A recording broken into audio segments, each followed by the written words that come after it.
Are you guys? Have you ever seen an old man sitting at the bus terminus every day?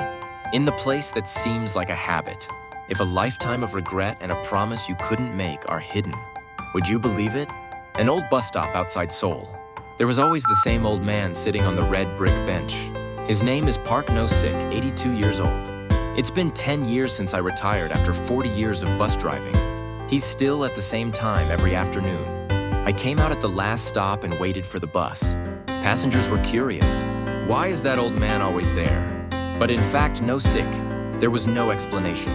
In the 1970s, No-sik was a 26-year-old young knight. I go to work in the garage early in the morning. Start the old engine. I carried the packed passengers back and forth through the city center. Buses are not just a means of transportation. It was his life itself. And then one day, a female student always rode at the same time and in the same place. The girl's name is Yoon Jung-hee. She was sitting by the window reading a book. I always rang the bell in advance, 2 stops before the stop. Every time No-sik sees her, my heart was pounding. One rainy day, Jung-hee said as she got off, "Do you want to share an umbrella with me today?" That little kindness. It changed No-sik's life. For a few months, the relationship was more than just a bus driver and a passenger. On the way back from the exam, Jung-hee said, "I even handed over candy to No-sik. Take this when you're tired." But old-fashioned. I couldn't confess all the time. In what capacity am I? Put your heart on the student. Eventually, one day, she was like, after getting off at the last stop, it did not appear again. Time goes by. No-sik married and started a family. Deep in the heart, there were always traces of Jung-hee. Every time we get to the last stop, I felt like she was going to get back on the bus.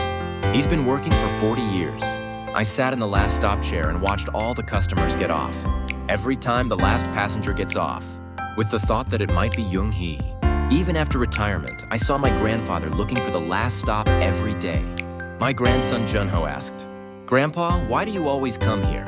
I don't even get on the bus." No-sik said in a moment of silence, "I'm here. I wait for the greeting I haven't done in my life." Junho didn't understand. The words stuck in my mind for a long time. One day, No-sik told his grandson, I handed over an old notebook. There's a date and time, and a short note was written full. May 13, 1974. Jung-hee laughed. October 2nd, 1975. Jung-hee, you're the last to ride. Junho's eyes turned red. Grandpa, for the rest of your life. Did you record this? A few days later, Junho went online. I came across the list of alumni. There was a name Yoon Jung-hee in it. And surprisingly, she was staying at a nearby nursing home. Junho went to the nursing home without his grandfather's knowledge. Then he came back and said, "Grandfather, that man, he's still here." With Junho's help, No-sik found a nursing home. Jung-hee was sitting in a wheelchair. His eyes were as clear as ever. "Jung-hee, I'm Park No-sik." Jung-hee paused for a moment. He replied with a smile, "Mister, no, Mr. No-sik." I remember the look in the bus driver's seat that always looked at me. They're over the years of absence. We exchanged brief greetings. A few months later, No-sik passed away. On the day of the funeral, Junho held Jung-hee's hand from the nursing home. She said in tears, "He was the bus driver of my life. You always gave me a ride. Place of mind." The end point was not the end. It was the beginning of a meeting again. At the end of the bus is the regret of the old man who's been waiting in one place all his life. It was a story of a belated reunion. The greeting we procrastinate. The confession that I couldn't finish is, there is no turning back in time.